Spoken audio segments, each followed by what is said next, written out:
The Counter. I'm your host, Roddy Too Good. Back at it again. Hey, yo.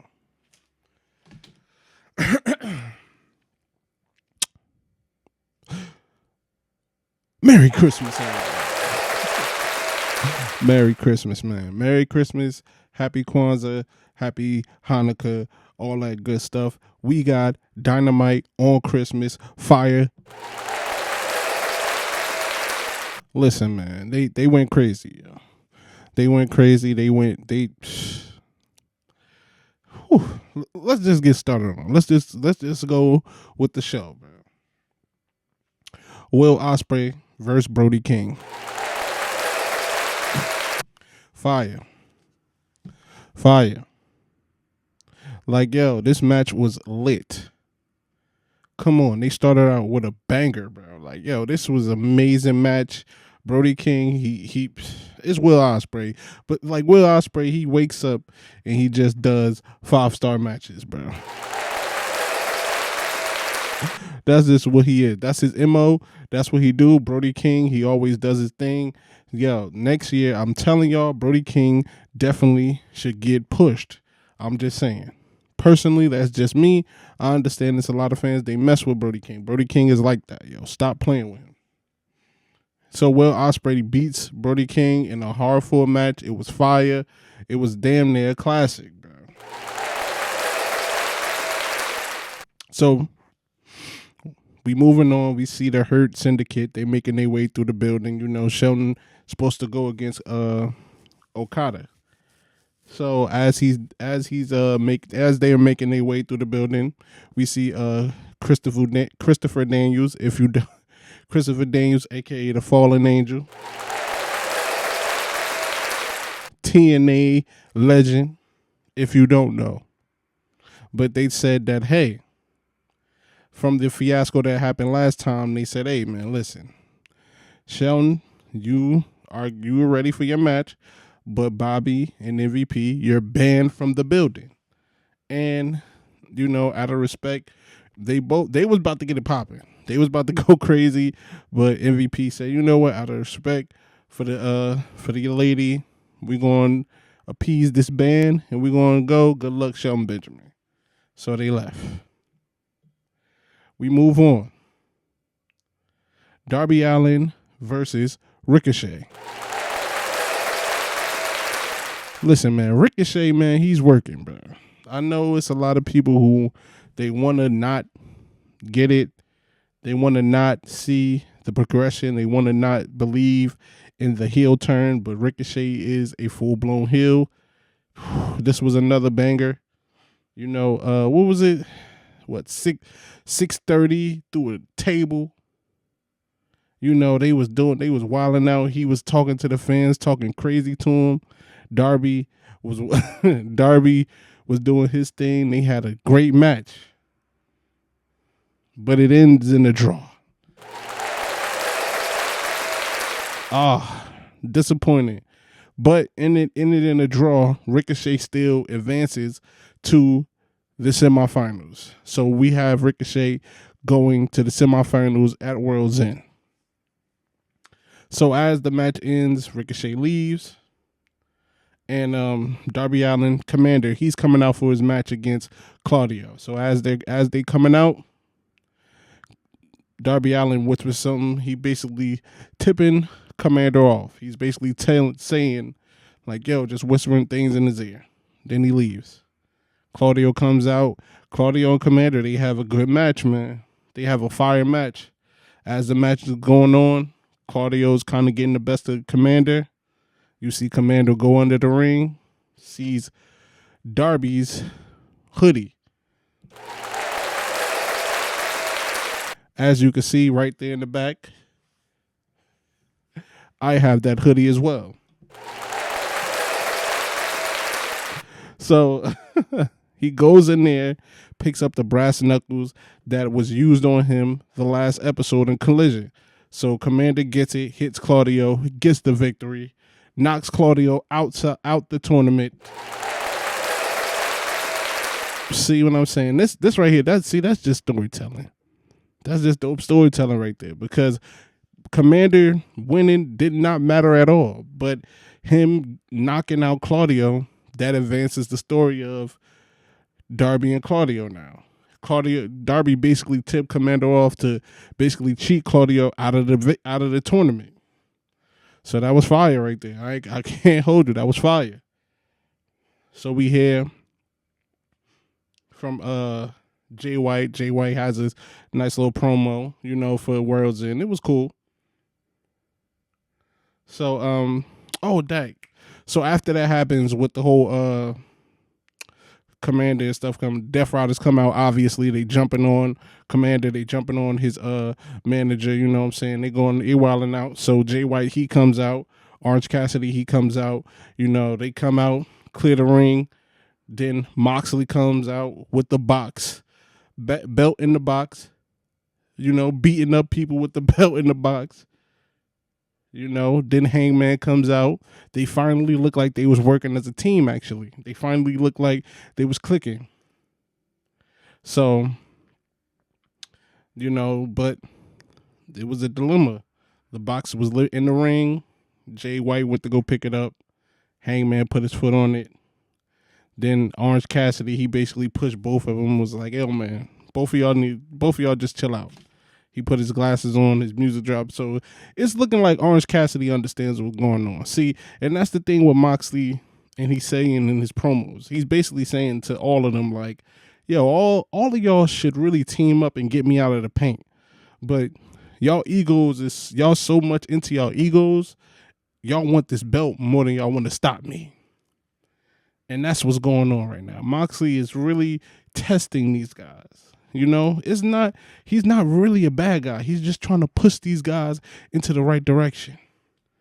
So that's what I'm saying with this whole story. Like, you can just hear it. I know it's the riddles and the talking probably going over a lot of people's heads. But that's what it is. He's just trying to push these guys. You know what I'm saying?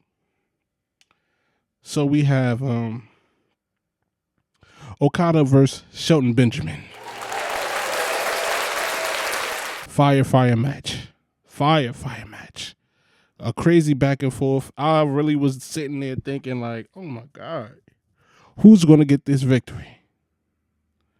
Well, at the end, the Rainmaker did. Okada got the victory. See, this was important too, because I see a lot of times that people be like, oh my God, Tony Khan, he always prioritize the ex-WWE guys over his guys. Hey, man, there you go. Okada needed the win. He got the victory. This was a hard-fought match. Even in what happened after the match was crazy, too, because Shelton put his hand out. He shook it. They actually had like a little line of respect with Shelton Benjamin and Okada. You know what I'm saying? So that was interesting right there, especially with Shelton Benjamin and his whole theme of like, yo, they hurting people. So it is what it is. Okada moves on to the semifinals for World's End. So we get to hear from Swerve Strickland, you know what I'm saying? Basically, they was asking him after a strong 2024, what is his plans for 2025? As he's going through, talking about he took a lot of losses, but he gained so much. Ricochet comes, interrupts him. Bam. Said, yo, you see what I'm doing? Basically bragging about him being in the semifinals, saying like, hey, man, I was able to do this. You weren't. Shoving it in his face, called him his real name, just like he called him his real name before. And, Swerve, very condescending, basically saying, yo, I want you to win.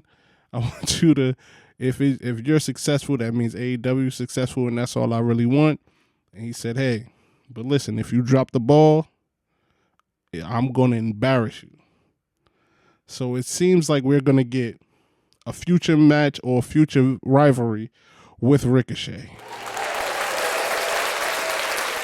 That's going to be interesting. That's going to be interesting because who else is rivalry and having a feud with Swerve Strickland? The Hurt Syndicate. So, see, these stories are starting to loop. So we're going to see some. It's going to be very interesting to see where that goes. So, the next match we have Rookie of the Year, Tony Storm against Taya Valkyria. it was a solid match. You know what I'm saying? Vicarious, she definitely was bringing the punishment to it because her and the other guy, they was just tired of this whole act, and they was just really getting frustrated. What was going on? What was happening with Tony Storm and her whole new character? So, but at the end of the day, hard fought match. Tony picked up the victory with a nice little roll up. You know what I'm saying? Got the victory, got up out of there. And you could see Vicarious, she was very frustrated about that. So that was fire right there. So after that, we hear from Hangman Page. Hangman Page was about to give his little promo. When we see Christopher Daniels, he comes up, basically was saying Hangman was right about a lot of the things he said to him before, and said, "Yo, if half the stuff that happened to him with like the whole swerve and break into his home thing, he would do the same thing." And he basically was giving them saying, "Hey, if you need backup, call me." Hangman at first he was kind of like trying to like downplay him. But Christopher Daniels basically went through the whole crew. He said, "Hey, fam, it's Death Riders, Conglomeration, Elite, all these other guys have people you don't." And he said, I'm telling you right now, if you really need me, I'm here for you. I'll be in your corner. Just let me know." And you can see Hangman basically was taking in. He was basically saying, "Oh, okay." Like, you could see he really was like feeling like, "Oh, man, that's dope." Excuse me.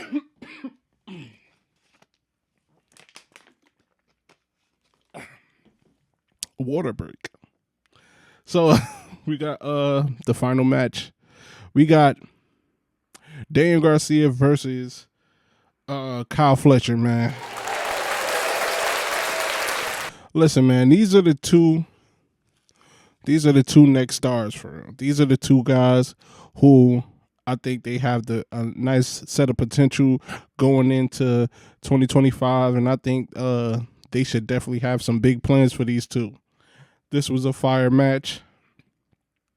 Yeah, Kyle Fletcher, he tried to even use his cheating tactics. They didn't work against Danny Garcia. Danny Garcia is a very scrappy guy. You know what I'm saying? He's got a lot of heart. So it's not them easy things are not going to get him out the paint. But at the end of the day, Kyle Fletcher is him. He got the victory. He picks up the victory, yo. And he moves on to the semifinals for World's End. So it is set. The semifinals for World's End for the C2 tournament. We have the first match will be Ricochet versus Okada.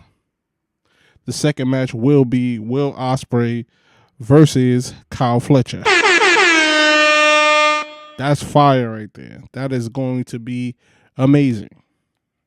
I can't wait to see that joint. And not only that, after the match, Will Ospreay, he came out face to face with Kyle Fletcher. They was going back and forth. They ain't really brawling nothing, but they was just showing like that's probably Will Ospreay's next hot rivalry for real. So I ain't gonna lie, man. This was dope.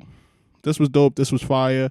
This was a great Christmas episode. I told y'all Hammerstead Ballroom is an amazing show for Dynamite and AEW. I think they should really make this an annual thing, probably even around Christmas or around sometime during the holidays, man. This was dope. This was real dope, bro. I can't be mad at it. Yo, this was fire. But yeah, I'm looking forward to the pay-per-views, man, especially with that semifinals. I want to see who really wins that Continental belt, bro. I really want to see this. This C2 thing has really like finished off the year for AEW amazingly, for real. This right here is amazing finish for AEW with the C2 tournament, man. But comment down below. Tell me your favorite moments. Merry Christmas to all. Hit the like button. Subscribe. We like four subscribers away from 100, man. Let's go, man. I love y'all, man. Like, yo, peace, man. Happy holidays to all y'all.